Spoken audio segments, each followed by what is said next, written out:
Hello friends, आज class 10 से हम टॉपिक डिस्कस कर रहे हैं अरिथमेटिक प्रोग्रेशन। और करके क्या दिखाएंगे, हम सम ऑफ n टर्म्स का जो फॉर्मूला है उसे डिराइव करना सिखाएंगे। जी हाँ, ये अपने कोर्स में है तो ध्यान से देखेंगे। फॉर्मूला तो हमें पता ही है, Sn = n/2 ब्रैकेट में 2a + n - 1d। ये फॉर्मूला तो आपको याद ही होगा, लेकिन ये फॉर्मूला डिराइव कैसे हुआ, आया कैसे, बस आज ये देखते हैं। बहुत आसान डेरिवेशन है, ध्यान से देखते हैं। सबसे पहले एक एबी की सीरीज लिखते हैं। सबसे पहले एबी की सीरीज क्या होती है, a + d, a + 2d, a + 3d, a + 4d, a + 5d, a + 6d, चलती चली जाएगी। और आखिरी शब्द क्या होगा, a + n - 1d, जिसको आप nth टर्म भी बोलते हो, लास्ट टर्म। लेकिन हमें तो सम निकालना है, तो let the sum be denoted by s, और सम कर देते हैं सबको। तो देखो कैसे लिखेंगे, a + d plus a + 2d plus a + 3d plus a + 4d, a + 5d plus a + n - 1d। ठीक है, कोई दिक्कत नहीं। बस जो आपकी एबी की सीरीज है वो भी सम निकाल रहे हैं, तो सम को s लेट लेते हुए उसके बीच में हमने सम लगा दिया, प्लस लगा दिया सम में, और इसको मान लिया इक्वेशन 1। अब ट्रिक क्या है, लॉजिक क्या है, इस सीरीज को उल्टा लिखिए। जी हाँ, ए से नहीं, एन वाले टर्म से लिखिए। जैसे अगर लिखा है 1 + 2 + 3 + 4 + 5, तो मैंने इसको लिख दिया 5 + 4 + 3 + 2 + 1, तो कोई फर्क तो पड़ा नहीं। देखिए, तो s = लाइए वहां से, तो a + n - 1d प्लस, अब नेक्स्ट टर्म क्या आएगी, टर्म तो यहां कुछ लिखी नहीं है, तो सोच के देखिएगा, a + n - 1d, तो इससे पहले वाला टर्म क्या होगी, a + n - 2d, उससे पहले वाला टर्म क्या होगी, a + n - 3d, तो n - 1 लिखी, फिर क्या लिख दी, a + n - 2d, फिर क्या होगा, a + n - 3d, फिर plus plus plus plus plus, फिर यहां चलते चले गए, फिर a + 3d, a + 2d, a + d और a, तो दो तीन टर्म लास्ट के लिख देते हैं, a + d लिख देते हैं और a लिख देते हैं। इसको कुछ ऐसा समझ लीजिए, इसको मैंने यहां लिखा, फिर आप कहोगे सर यहां तो वो टर्म ही नहीं लिखी हुई, ये टर्म आप कहां से लिया है, तो ध्यान से देखो, इसको ऐसा भी तो लिख सकते हैं ना, ध्यान से देखो सब, plus a + n - 3d plus a + n - 2d plus a + n - 1d, जो हमारी लास्ट टर्म है।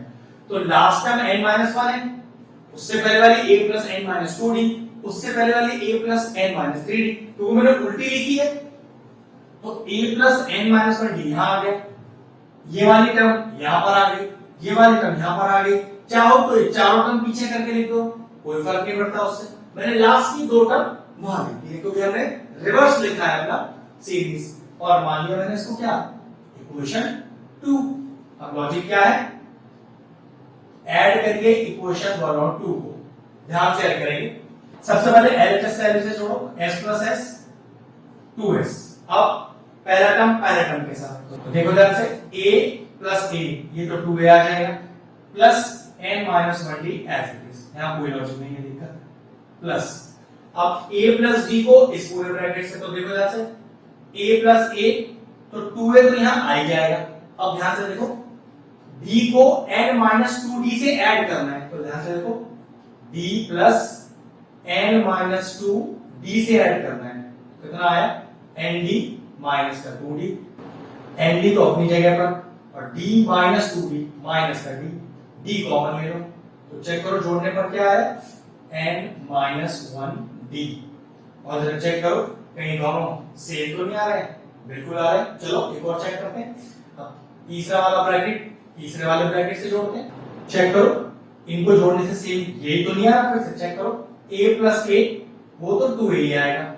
अब 2d को इस n - 3d से जोड़ना है, चलो फिर से करते हैं, जोड़ते हैं, तो 2d + n - 3d, कितना आ गया, 2d + nd - 3d, तो nd अपनी जगह पर, 2d - 3d माइनस का d, जरा कॉमन लेना d, देखो फिर वही आ गया, n - 1 का d, प्लस पहला पहले से जोड़ा, दूसरा टर्म दूसरे से जोड़ा, तीसरे तीसरे, बार बार सेम टर्म आ रहा है, तो इसका मतलब ये हुआ मैं आखिरी टर्म को आखिरी टर्म से जोड़ूंगा तब भी मेरे पास यही आंसर आएगा, क्या 2a plus n minus 1 d, कुछ इस तरह से।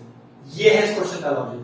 अब एक और इंपॉर्टेंट बात लिखा हुआ है 3 plus 3 plus 3 plus 3 plus 3 plus 3 plus dot dot dot n terms तक। मैं आपसे बोलूं भाई इसमें से 3 कॉमन ले लो, ध्यान से समझना। अगर मैं आपसे बोलूं इसमें से 3 कॉमन ले लो, लेकिन यहां पर कहां तक है ये n टाइम्स तक है, तो याद रखना 3 कॉमन नहीं आएगा, 3n कॉमन आएगा। अगर लिखा होता 7 plus 7 plus 7 plus 7 plus 7 up to n terms और 7 कॉमन लेता तो 7n कॉमन आता। ध्यान रखना एक n हमेशा लगेगा। तो उसी तरह से 2a plus 2a plus 2a plus 2a plus 2a plus 2a plus 2a कितने टाइम्स तक जा रहा है, n टर्म्स तक। भाई डॉट डॉट n टर्म्स तक की सीरीज है ना, तो यहां पर जब आप 2a कॉमन लेंगे पूरी सीरीज में से तो क्या आएगा 2an। तो हमें बताया था 7 प्लस 7 प्लस 7 प्लस 7 कॉमन लीजिए 7 तो 7n। तो ऐसे ही 2a plus 2a plus 2a plus 2a plus 2a n terms तक तो कॉमन लिया 2a, तो 2a कॉमन नहीं आएगा, 2an कॉमन आएगा। उसी तरह से चेक करो n minus 1d n minus 1d n minus 1d n minus 1d और n टर्म्स तक, फिर n माइनस 1d कॉमन ले लिया तो n मल्टीप्लाई होकर आएगा n माइनस 1d। जैसे यहां पर n मल्टीप्लाई हो गया ऐसे यहां पर भी n मल्टीप्लाई हो गया। अब जरा इस वाले n को कॉमन ले लो तो 2a plus n minus 1d is equal to 2s। इस 2s का 2 नीचे ले जाओ, s is equal to n upon 2 multiply में डिवाइड में चला गया 2a plus n minus 1 d। ये लीजिए फॉर्मूला डिराइव हो गया। इस फॉर्मूले में बहुत सारी चीजें ऐसी हैं जो नई है और 10th क्लास के बच्चों ने इन चीजों को कभी पहले पढ़ा नहीं है, तो छोटी छोटी चीजों पे ध्यान देना। जैसे सीरीज को लेफ्ट साइड से राइट साइड में लिखते हैं तो उन्हें ऐड कैसे करते हैं। आखिरी वाले टर्म्स तो आप तो हमेशा a plus n minus 1d लिखते हो, तो वो a plus n minus 2d a plus n minus 3d कैसे आया वो वाला टर्म आपको पता होना चाहिए। जोड़ते समय पहले को पहले जोड़ेंगे, दूसरे को दूसरे से, तीसरे को तीसरे से, ऐसे आखिरी को आखिरी से, तो पता चलेगा सारे टर्म एक जैसे आ रहे हैं। फिर कॉमन लेने का तरीका 2a plus 2a plus 2a plus 2a plus n terms तक, तो 2a कॉमन नहीं आएगा, 2a के साथ n कॉमन आएगा। इसी तरह से n minus 1d n minus 1d n minus 1d n minus 1d n terms तक, तो जब आप n माइनस 1d कॉमन लोगे तो n माइनस 1d के साथ n भी कॉमन आएगा। यहां से n बाहर ले लिया 2 नीचे आ गया, हमारा फॉर्मूला डिराइव हो गया। बस इतना था डेरिवेशन। प्रॉपर प्रैक्टिस कीजिए, अच्छे समझ में आ जाएगा। वीडियो फिनिश करते हैं।